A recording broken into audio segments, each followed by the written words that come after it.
Migraine, భుజం నొప్పి, నడుం నొప్పి, మోకాలు నొప్పికి నిజమైన పరిష్కారం ప్రాణ పెయిన్ క్లినిక్ లో.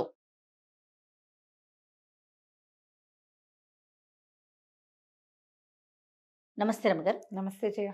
రమగారు, మనం రకరకాల కథలు చెప్పుకుంటూ ఉంటాం. మాతృభక్తని, పితృభక్తని, గురుభక్తని అట్లా. వీటికి సంబంధించి అసలు ఏమన్నా కథలు ఉంటాయండి? ఉన్నాయి. పితృభక్తి కథలు చెప్పుకోవచ్చు మనం. ఒక కథ చెప్పచ్చు ఎక్స్ట్రా. ఓకే. మనకు మామూలుగా తెలుసు రాముల వారి పితృభక్తి పరాయణుడు. అసలు తండ్రి మాట జవదాటకుండా అడవికి వెళ్ళిపోయాడు. భీష్ముడు పితృభక్తి పరాయణుడు. ఆహా, మరి ఆయన పెళ్లి మానేసుకున్నాడు కదా తండ్రి కోసము. అవునా రమగారు? ఈ కథ నాకు తెలియదు రమగారు. అదేంటి భీష్ముడు కథ తెలియదని? అంటే డీటెయిల్డ్ గా తెలీదు. ఈసారి చెప్దాం. ఒక లైన్ వరకు అంతవరకే తెలుసు కానీ ఒక కథ రూపంలో చెప్పండి సార్. చెప్తాం. భీష్ముడి సంగతి చెప్పాల్సిందే. అవును. అయితే అలాంటి భీష్ముడిలాగా రాజ్యాన్ని, నాకు రాజ్యం వద్దు అని వదిలిపెట్టుకునే వాళ్ళు మనకి మన ఈ కాలంలో కూడా ఉన్నారట. ఓకే. ఇది 14వ శతాబ్దంలో మేవాడ్ సంస్థానానికి లఘుసింహ అతని పేరు, లఘు మహారాజు, LAGHU రఘు కాదు లఘు లఘు లఘుసింహుడు అని ఒక రాజుగారు ఉండేవాడు. ఈ రాజుకి 2 కుమారులు ఉన్నాడు. చండసింహుడు, రఘునాథ సింహుడు, 2 కుమారులు. ఈ కుమారులు కలిగి కొంచెం ఆయన నడి వయసుకు వచ్చిన తర్వాత ఒకసారి ఏమైందట, ఆయనకి పిల్లలంటే చాలా ఇష్టం, అబ్బాయిలు చాలా బుద్ధిమంతులు వాళ్ళు. రఘు బొత్తిగా అసలు రఘునాథు చాలా కామ్గా కూడా ఉండేవాడు. చండసింహుడు కొంచెం గట్టివాడు, కానీ తండ్రితో అమిత ప్రీతిగా ఉండేవాడు. తల్లి గతించింది. అయితే వీళ్ళకి కొంత దూరంలో ఉన్నటువంటి మార్వాడ్ అనే ఒక ప్రాంతం నుంచి రాజుగారి రాజప్రతినిధి వచ్చి, వార్తాహరుడు లేదా ఇలా రాజప్రతినిధిలాగా ఒక ఆయన వచ్చాడు. వచ్చి ఏం చేశాడు, ఈ మన లఘు మహారాజు సభలోకి వచ్చి మామూలుగా పలకరింపుకి వచ్చి ఒక కొబ్బరికాయని రాజుగారి పాదాల దగ్గర పెట్టాడు. ఆ రోజుల్లో పద్ధతి ఏంటంటే, ఈ మార్వాడు ఆ ప్రాంతాల్లో తమ పిల్లని ఎవరికైనా ఇవ్వదలుచుకుంటే వాళ్ళ పాదాల చెంత కొబ్బరికాయ పెట్టడం, నీకు కన్యాదానం చేస్తాము అని చెప్పటం అప్పటి పద్ధతి. మార్వాడు రాజు రణమల్లు, ఆ రణమల్లుకి హంసాదేవని అత్యద్భుత సౌందర్యవతి అని ఒక కూతురుంది. ఆ పిల్లని ఈయనకి ఇస్తామని కొబ్బరికాయ పెట్టారు. ఈయన పేరేంటి, మన లఘుసింహుడు, ఈ లఘు మహారాజు, ఆయన ఆశ్చర్యపోయాడు. ఎప్పటి నుంచో ఆ పిల్ల చాలా సౌందర్యవతని వింటున్నాడు, కానీ నడివయసు వాడిని నాకెందుకు ఇస్తారు వాళ్ళ పిల్లని అని అనుకున్నాడు. ఈ కొబ్బరికాయ పెట్టేసరికల్లా ఏమంటున్నాడు, పిల్లని తనకి ఇవ్వడానికి వాళ్ళు సిద్ధపడ్డారు అని చెప్పి, అలాగే మాకేం అభ్యంతరం లేదని వార్తాహరుడికి చెప్పి శుభలేఖ వస్తుందని చూస్తున్నాడు. ఈ హంసాదేవిని నాకు ఇవ్వబోతున్నారని చెప్పాడు అందరికి. దేశంలో రాజుగారు మళ్ళీ వివాహితుడు అవుతున్నాడని చెప్పుకున్నారు. కొద్ది రోజులకి రణమల్లు గారు ఆ మార్వారి నుంచి కాగితం పంపించాడు. మేము హంసని ఇవ్వదలుచుకుంది చండసింహుడికి, నీకు కాదు. మా వార్తాహరుడు చేసిన పొరపాటు వల్ల చండసింహుడి పాదాల దగ్గర పెట్టవలసిన కొబ్బరికాయ పెద్ద కుమారుడి దగ్గర, రాకుమారుడి దగ్గర పెట్టాల్సింది రాజుగారి దగ్గర పెట్టాడు. మా ఉద్దేశం మాత్రం మేము చండసింహుడికే ఇస్తాం పిల్లని, అలాగైతే మాకు ఓకే, నీకు ఇచ్చే ఉద్దేశం మాకు లేదు అనేసరికి ఈయన చాలా హర్ట్ అయిపోయాడు. ఆయన హర్ట్ అయ్యి బాధపడ్డాడు. కొంచెం సన్నిహితుల దగ్గర తెలుసుకుని ఈ చండసింహుడు ఏమనుకున్నాడు, చండు అని రాస్తారు, ఇతను మార్వారు వెళ్ళాడు. వెళ్ళి మీ వార్తాహరుడు ఏం చేసినా సభలో జరిగింది ఇది, మా తండ్రి వివాహానికి సిద్ధపడ్డాడు, పిల్లనిచ్చి పెళ్లి చేయమంటే నీకు ఇస్తాం కానీ మీ నాన్నకు ఇవ్వమన్నారు. ఇతను అన్నాడు, కాదు, ఏనాడైతే మీరు పంపించిన నారికేళం మా పితృపాదుల పాదాల దగ్గర పెట్టబడిందో దాన్ని మా తండ్రి ఎప్పుడు ఒప్పుకున్నాడో అప్పుడే హంసాదేవి మాకు మాతృస్థానంలో స్థిరపడింది. ఆమెని మా తండ్రికి ఇచ్చి వివాహం చేయటమే సరైన పని, పెళ్లి చేస్తారా యుద్ధం చేస్తారా? అయ్యో అనేసరికి రణమల్లి ఏమన్నాడు, వాళ్ళది కొంచెం చిన్న సంస్థానం వీళ్ళకంటే. అట్లా కాదయ్యా, పోనీ నువ్వేదో ఇట అంటున్నావని మేము ఒప్పుకున్నామనుకో, మా పిల్లని మీ నాన్నకిచ్చి పెళ్లి చేస్తాం. రేపొద్దున సంతానం కలిగితే రాజుగారి పిల్లలు అవుతారు, కానీ రాజులు ఎవరు? నీకు ఇవ్వదలుచుకుంది ఎందుకు? రేపు మీ నాన్న తర్వాత నువ్వు రాజు అవుతావు. మా మనవడు, మా దౌహిత్రుడు రాజకుమారుడు అవుతాడు, తర్వాత రాజు అవుతాడు. నీ తర్వాత నువ్వు జ్యేష్ఠుడివి, నీ జ్యేష్ఠ కుమారుడు రాజు అవుతాడు. రాజు అవ్వటానికి ఉండవలసిన దౌహిత్రుణ్ణి ఒట్టి రాకుమారుడిగా రాజుగారి చిన్నబ్బాయిగా చేయటం నాకు ఇష్టం లేదు. మా అమ్మాయికి పుట్టబోయేవాడు రాజు అవ్వాలని కదా అనుకున్నాం మరి అనేసరికల్లా చండు అన్నాడు, మా నాన్న కోరిక తీర్చండి, మీ మనవడే రాజు అవుతాడని చెప్పాడు. ఆయన వివాహానికి సిద్ధపడ్డాడు, ఆయన పరువు పోతుంది. నాకు రాజ్యం అక్కర్లా, మీ హంసాదేవికి కలిగిన కుమారులకే రాజ్యార్హత, మాకు రాజ్యం అక్కర్లేదు అని ఒప్పుకున్నాడు. జనమంతా ఆశ్చర్యపోయారు. తండ్రి కూడా ఆశ్చర్యపోయి కాదన్నాడు, కానీ కుమారుడు ఒప్పుకోవాలి. నేను మాట ఇచ్చేశా, ఆవిడ నీకు వాగ్దత్త, నీ మాట మీద పెళ్లి చేసుకుంటానని ఒప్పుకున్నావు నువ్వు, నేను వీళ్ళకి మాట ఇచ్చా, నువ్వు మాట తప్పద్దు నేను మాట తప్పను, పెళ్లి చేసుకోమన్నాడు. కొద్ది రోజుల్లోనే ఈ లఘు మహారాజుకి హంసాదేవికి వివాహం జరిగిపోయింది. ఆయన ఒక 45 ఏళ్లవాడు, ఆవిడ ఒక 18-16 ఏళ్ళది. ఆ రోజుల్లో అలాగే చేసేవాళ్ళు. రాకుమారి వచ్చేసింది. కొంతకాలానికి ఒక 3 సంవత్సరాలు 2 సంవత్సరాలు 4 ఏళ్ళైందో ఆవిడకు కుమారుడు కలిగాడు. ముకుళుడు, ముకుళసింహుడు అని పేరు పెట్టారు అతనికి. ముకుల్ అన్నమాట. ఈ ముకుళుడు కాస్త చంటి పిల్లాడిగా, ఒక ఏడాది పిల్లాడిగా ఉండగానే ఏమైందట, ఈయన ఎక్కడికో వెళ్ళవలసి వచ్చింది ఈ లఘు మహారాజు. అప్పుడు ఏంటంటే గయా క్షేత్రం ఉంది కదా, గయా క్షేత్రంలో మహమ్మదీయులు, ఇది 14వ శతాబ్దం, అంటే అప్పుడే మొఘల్స్ వాళ్ళంతా వస్తున్న కాలం. మహమ్మదీయులు వచ్చి అక్కడ దేవాలయాలు అవి పాడు చేస్తున్నారని అక్కడికి వచ్చి రక్షించవలసిందని అక్కడి నుంచి కబురు వచ్చేసరికి ఈయన రాజుగా ఈయన వెళ్ళాలి. ఈయన ఏమన్నాడు, ఈయనకి అర్థం కాలేదు, ఇప్పుడు చంటి పిల్లాడిని వదిలిపెట్టి వెళ్తే, అందుకని చండుని పిలిచి అడిగాడు, నాయన ఇట్లా నేను యుద్ధానికి వెళ్ళాలి, వాళ్ళకి ప్రాతినిధ్యం వహిస్తానని, సహాయం చేస్తానని చెప్పారు. పైగా మన దేశ ప్రభావం తగ్గిపోతుంది, మన ధర్మం, మనం ఎక్కడైతే పూజ, గయా క్షేత్రం చాలా చిన్న క్షేత్రం కాదు కదా, బుద్ధగయ ఆ క్షేత్రం, దాన్ని చేయకూడదు, మన ధర్మం నిలబడి ఉన్న చోటది, అందుకని నేను అక్కడికి వెళ్తున్నాను, ముకుళుడి సంగతి ఏమిటి నాయన అన్నాడు. నాన్న నువ్వేం భయపడద్దు, ముకుళుడే రాజు, వాడిని కూర్చోబెట్టి నేను చేస్తా రాజ్యం, ముకుళుడి చేతిలో నుంచి సింహాసనం పక్కకి వెళ్ళనివ్వను అని మాటిచ్చాడు. ఓకే. ఈయన సంతోషంగా పెద్ద కొడుకు చేతిలో చిన్న కొడుకుని పెట్టి వెళ్ళిపోయాడు. 2 ఏళ్ళు యుద్ధం నడిచిందట, 18 నెలల పాటు. ఆయనేమో గతించాడు, అక్కడ మరణించాడన్న వార్త వచ్చింది. యుద్ధం గెలిచారు కానీ రాజుగారు మరణించాడు. రాజు లేకుండా ఎట్లా, ఈ ముకుళుడు 2 ఏళ్ళు నిండుతున్న పిల్లవాడిని సింహాసనం మీద కూర్చోబెట్టి, సింహాసనం పక్కన చిన్న పీఠం వేసుకుని చండు దాని మీద కూర్చుని రాజ్యాన్ని నడిపించడం మొదలుపెట్టాడు. ఇక ప్రజల్లో చండు మీద చాలా ప్రేమ వచ్చింది. ఇచ్చిన మాట నిలబెట్టుకున్నాడు కదా. ప్రజలు అసలు చండు పక్షమే అంత. ఆ స్థానంలో ఎక్కువ భాగం చండు స్నేహితులు వాళ్ళు ఉన్నారు. ఈ హంసాదేవికి మెల్లిగా భయం వచ్చేసింది. పిల్లాడే రాజైనప్పుడు సంతోషం వచ్చింది, కానీ క్రమంగా చండు ప్రాభవం పెరిగిపోతుంది. రేపు నాటికి పిల్లాడిని ఏమైనా చేస్తే, అయితే ఇలాగ మెల్లిమెల్లిగా పెరిగేసరికి చండుకి తెలిసిపోయింది ఇలా ఆవిడ అనుకుంటోంది అని. అయితే ఏం చెప్పాడంటే, అమ్మా నువ్వేం భయపడద్దు, మా నాన్నకి మాట ఇచ్చాను, నువ్వు ఇక్కడే ఉంటే వీళ్ళందరూ నీ వైపే చూస్తారు కానీ నా కొడుకు వైపు చూడరయ్యా, నాకు అది భయం అంత.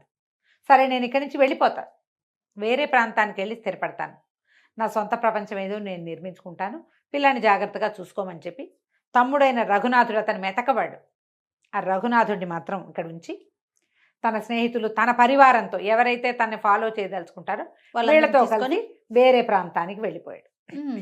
ఎప్పుడైతే మేవాడ్ నుంచి చండసింహుడు వెళ్ళిపోయాడో ఆవిడ ఏం చేసింది, తన తండ్రికి వచ్చి కబురు చేసింది, వచ్చి కాస్త రాజ్యాన్ని చూడడానికి హెల్ప్ చేయి, పిల్లాడి పెంపకంలో నాకు సహాయం చేయండి అంటే. ఇది మహాద్భుతమైన రాజ్యం మేవాడు, చిత్తోడ్ గఢ్ అని చెప్పుకుంటాం కదా, ఆ గఢ్ ఉన్నది వీళ్ళకి. చాలా ఆస్తిపాస్తులు ఉన్నది, ఎంత సంపద ఉందో అక్కడ, ఎంత పంటలున్నాయో, సిరి సంపదలతో తులదూగుతున్న రాజ్యం ఇది. సో పుట్టింటికి కబురు చేసుకుంది. మరి తండ్రి తమ్ముడు కావాలి కదా సహాయానికి. ఆవిడ అన్నదమ్ములు వీళ్ళంతా కలిసి ఊసర క్షేత్రం, అది తొండల గుడ్లు పెట్టే క్షేత్రం, ఊళ్ళు అవి. మార్వాడు అంత మంచిది కాదు, మార్వాడు రాజ్యం చిన్నది, అక్కడ పెద్ద డబ్బు లేదు, రాజ్యమే ఉంది కానీ ఇంత సిరి సంపదలతో తులతూగేది కాదు. ఈ ఊసర క్షేత్రంగా ఉన్న ఈ మార్వాడిని వదిలిపెట్టి మేవాడు రాజ్యానికి షిఫ్ట్ అయిపోయారు వాళ్ళు. అక్కడ ఎవరికో అప్పచెప్పేసి అది చూస్తారు, అది వీళ్ళ కిందే ఉంటుంది. పెద్ద వాళ్ళంతా తండ్రి తాన్నదమ్ములు ఇక్కడికి వచ్చేసారు. క్రమంగా రాజ్యంలో వీళ్ళ గట్టి చేసుకున్నారు. ఇక ఎట్టి పరిస్థితుల్లో అతన్ని రానివ్వకూడదు, చండుని ఇక్కడికి రానివ్వకూడదు, అంతఃపురం మీద వీళ్ళదే పెత్తనం. పుట్టింటి పెత్తనం చాలామంది చేస్తారు చూడు, ఇప్పుడు కూడా అట్లా. రోజులు గడుస్తుంటే ఏమైంది, ఒకనాడు సభ తీర్చి ఉన్నారు. ఆవిడ చాలా గట్టిగా ఉన్నారు, తెలుస్తోంది ప్రజలకి ఆవిడ పుట్టింటి వాళ్ళ ప్రభావం హెచ్చుగా ఉంది అని. ఆవిడ అన్నదమ్ములు కూడా కొంచెం తీవ్రంగానే ప్రవర్తించేవాళ్ళు. ఆ సభలో ఒకనాడు పిల్లవాడిని రాజసింహాసనం మీద కూర్చోబెడతారు కదా, ఎవరైతే రాజ్యం చేస్తున్నారో వాళ్ళు కింద ఒక పీట వేసుకుని కూర్చుంటారు. కింద పీఠం మీద కూర్చున్నాడు తాత.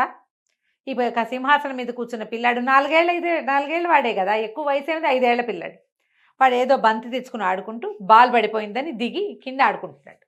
ఎప్పుడైతే రాకుమారుడు రాజే కదా, సింహాసనం మీద నుంచి దిగాడో సభలో ఉన్న వాళ్ళంతా లేచి నిలబడారు. అది ఆస్థాన మర్యాద. కానీ తాత అయిన రణవల్లు మాత్రం తన పీట మీద నుంచి లేవల. ఆయన తాంబూలం నవ్వులుతూ కుర్చీలో కూర్చున్నాడు. సభలో ఉన్న వాళ్ళంతా అసహించుకున్నారు. ఇప్పుడు రాజు పిల్లాడా పెద్దవాడా కాదు, రాజే. రాజు సింహాసనం, దానికి మర్యాద ఇవ్వాలి. ఆ స్థానంలో అట్లాంటి మర్యాదలు తప్పడానికి అసలు రజపుత్రులు అస్సలు ఒప్పుకోరు. రాజ్పూట్స్కి చాలా మర్యాదలు ఎక్కువ, వాళ్ళు ఒప్పుకోరు. మిగిలిన వాళ్ళందరికీ కోపం వచ్చింది. కానీ ఏమంటారు, రాణిగారి తండ్రి మాట్లాడకుండా ఊరుకున్నారు. కానీ ఈ పిల్లాడి వెనకాల ఒక దాది వస్తుంది. రోజు పిల్లాడిని ఎత్తుకొస్తుంది, అది దింపుతుంది. వాడికి ఏమైనా ఆకలిస్తుంది, అవి ఇవి మంచినీళ్ళు కావాలి, ఏమైనా కావాలంటే ఇస్తుంది. సభ అంతా అయిపోయాక పిల్లాడిని ఎత్తుకు తీసుకుపోతుంది. అక్కడ నుంచున్న దాది చండసింహుడిని పెంచింది దాదే. పిచ్చి కోపం వచ్చేసి పిల్లాడిని ఎత్తుకుని వెళ్ళి, మీ నాన్న ఏం చేస్తున్నాడో తెలుసా, కనీసం నీ పిల్లాడు రాజు అతనికి మర్యాద కూడా ఇవ్వటం లేదు, పిల్లవాడికి మహారాజుకు మర్యాద ఇవ్వద్దు, రాణాకి మర్యాద ఇవ్వని వాడు అసలు ఈ రాజ్యంలో ఉండకూడదు, నువ్వు వాళ్ళని తెచ్చి పెట్టావని చెప్పేసరికల్లా ఆవిడ ఏం చేస్తుంది, తండ్రిని పిలిచి, ఇట్లా చేస్తున్నావా నువ్వు, ఇది పద్ధతేనా, ఆస్థానంలో అందరూ ఏమనుకుంటారు, మా రాజ్యంలో ఏ పద్ధతో ఆ పద్ధతి ప్రకారం నువ్వు నడవాలి అనేసరికల్లా ఆయన ఈడ్చి ఒకటి కొట్టాడు కూతురు. నోరు మూసుకుని పడుండు, నీ బెత్తనం ఏంటి, రేపొద్దున దీనికి రాజు నేను, ఏమైనా పిచ్చి వేషాలు వేసావంటే పిల్లాన్ని నిన్ను కూడా లేపేస్తామని బెదిరించి. దుఃఖం వచ్చేసింది, ఏం చేయాలో తెలియలే ఆవిడికి. ఇంతలో ఏమైంది, కొద్ది రోజులు గడిచాక రఘునాథుడిని సింహుడిని సంహరించేశారు. రెండో రాజకుమారుడు అంటే చండసింహుడి తమ్ముడు. ఇప్పుడు ఆయనకి మందు పెట్టి మరణించేలాగా చేశారు. ఎప్పుడైతే ఆవిడ తను మరణించాడో ఇంకా తన వంతు తన పిల్లాడి వంతు ఈవిడికి తెలిసిపోయింది. ఇక చాలా దుఃఖపడి ఎలాగైనా చండుడు రావాలని, ఆవిడకి ముందేమనిపించింది, ఇతను ఏం చేసేస్తాడో అనిపించింది. ఏం చేసినా ఆ రాజ్యానికి రాజు అతను, అది అసలైన వారసుడు. ఇప్పుడు వేరే వాడిని తెచ్చి తను కూర్చోబెట్టింది కాదు, అంతే. అక్కడ తనకి మర్యాద లేదు. కనీసం ఆ పిల్లాన్ని ఏమైనా చేస్తే ప్రజలు ఏమైనా అనుకుంటారని భయం ఉండేది చండుడికి. వీళ్ళకేం భయం, ఈ ప్రజలు వీళ్ళ వాళ్ళు కాదు, మీ జాతి కాదు, మా కులం వేరు, మీ కులం వేరు, అలాంటి ధోరణులు ఉండేవి. దాంతో ఈవిడ కబురు చేసేసరికి అంచెలంచెలుగా చండుడికి కబురు అందింది, తన తమ్ముడు మరణించాడని, యువరాజు అదే పసివాడైన రాజు ప్రాణాలు ప్రమాదంలో ఉన్నాయని, హంసాదేవి తీవ్ర దుఃఖంలో ఉందని కబురు వెళ్ళిపోయేసరికి చంద్రుడు ఏం చేశాడు, ఒక ప్లాన్ ప్రకారం చేశాడు. ముందు తన స్నేహితుల గుంపు అందరినీ పంపించాడు. తను రాకుండా ఈ గుంపు అంతా వచ్చారు. మిగిలిన స్నేహితులు వచ్చేసరికి ఊళ్ళో వాళ్ళంతా ఎందుకు వచ్చారంటే, ఎన్నాళ్ళు ఉంటాం మన రాజ్యం వదిలిపెట్టి, చంద్రుడు రానన్నాడు వెనక్కి, ఇక అతను వదిలిపెట్టి మేము వచ్చేసాం అని ఆ స్థానంలో కొలువుల్లో ఉన్న వాళ్ళు ఆ స్థానంలో చేరిపోయారు. వీళ్ళు మనుషులు గుంపుగా వెళ్ళారంటే, 10 మంది వెళ్ళారనుకో, 10 మందికి ఒక్కొక్కడికి 1800, 700 చొప్పున సైన్యం ఉంటారు. అందరు రాజ్పూట్సే కదా, ఎవరి గుంపు వాళ్ళకు ఉంటుంది. మొత్తం అన్ని సమూహాలు ఊళ్ళోకి చేరిపోయినాయి. మొదట అక్కడి నుంచి ఎప్పుడైతే వీళ్ళంతా వచ్చి కొలువుల్లో కుదురుకుని ఈ పిల్లాడిని పహరా కాసేస్తున్నారనమాట, పిల్లవాడికి ఏ ప్రమాదము రాకుండా. ఆవిడకి రోజులు గడిచే కొందుకి ఆవిడ ఏం చేసింది, ఏదో లక్ష్మీ పూజ చేయాలని కొంచెం దూరంగా ఉన్న ఒక దేవాలయానికి రాజకుమారుడిని తీసుకెళ్తున్నానని, అదే రాజుని తీసుకెళ్తానని ప్రచారం చేసింది. ఆవిడ ఏదో పూజలు పెట్టుకున్నాను అని చెప్పి ఈ 5-6 సంవత్సరాల వయసు ఉన్నటువంటి ఈ ముకుళ సింహుడిని కూడా తీసుకుని రాజుతో సహా వెళ్ళాలని చెప్పి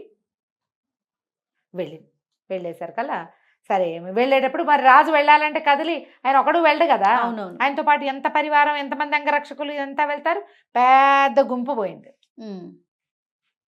ఆ గుంపు అంతా వెళ్ళేసరికల్లా అక్కడి నుంచి చండసింహుడి గుంపు కూడా దానికి యాడ్ అయింది.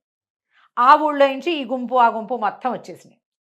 ఈ ప్రజలు ఇక్కడ ఉన్న రాజుగారి మావగారు ఏమనుకున్నారంటే, రాజకుమారుడి సైన్యం వెళ్ళింది, రాజకుమారుడి సైన్యమే వచ్చింది అనుకున్నారు. కానీ అందులో చండుడు చేరాడని తెలుసుకోలేదు. లోపలికి రావటం ఏమిటి, అంతకుముందు కొంతమంది సైన్యం ఇక్కడ ఉన్నారు కదా, మార్వాడి నుంచి వచ్చిన వాళ్ళందరినీ తొలగించేశారు 3 రోజుల్లో, తమ సైన్యమే. అక్కడి నుంచి వెంటనే యుద్ధభేరి మోగించి మార్వాడి సైన్యం మొత్తాన్ని తొలగించేశారు. రణమల్లుని కూడా సంహరించారు. ఎప్పుడైతే రణమల్లుని సంహరించారో అంటే రాజుగారి తాతని మాతామహుడిని సంహరించారో జోడా అని ఒక కుమారుడు ఉన్నాడు. జోడా సింహుడు అతని పేరు రణమల్లుకి. అతను కాస్త పారిపోయాడు. సింహుడు కాదు, జోడామల్లు, రణమల్లు కుమారుడు జోడామల్లు కొంతమంది స్నేహితులతో కలిసి మార్వాడి పారిపోయాడు. ఇందులో అంతర్గత యుద్ధాలు అనుకో ఒక చిన్న సమూహం సరిపోతుంది. ఇప్పుడు మార్వాడి మీదకి వెళ్ళాలంటే పెద్ద సమూహం కావాలి కదా. కానీ చంద్రుడు తన స్నేహితులతో కలిసి మార్వాడి మీద దండెత్తాడు. దండెత్తి అక్కడికి వెళ్ళిపోయిన జోడామల్లుని సంహరించి అతని స్నేహితులందరినీ చేసి మార్వాడిని కూడా మేవాడిలో కలిపేశాడు. మాతామహుల రాజ్యానికి తండ్రి రాజ్యానికి కూడా ముకులుడే రాజుగా ఉన్నాడు. ఇతను లేడు. చంద్రుడు రాజు అవల. తన ఇచ్చిన మాట ప్రకారము చంద్రుడు రాజు కాలేదు. చంద్రుడి కుమారులు కూడా అతని మనవలు సహాయం చేసినట్టుగా చెప్పరు. కొంచెం చంద్రుడి కుమారులు కూడా తమ కంటే కొంచెం మాత్రమే పెద్దవాడైన తమ బాబాయిని రాజుగా ఒప్పుకొని ఎంతో కాలం రాజ్యం చేశారట. ఇదేంటంటే పురాతన గాథల్లో మనం వింటాం పితృభక్తి ఇట్లా. తర్వాత కాలంలో ఈ 14వ శతాబ్దం 18వ శతాబ్దాల్లో వినలేం కదా.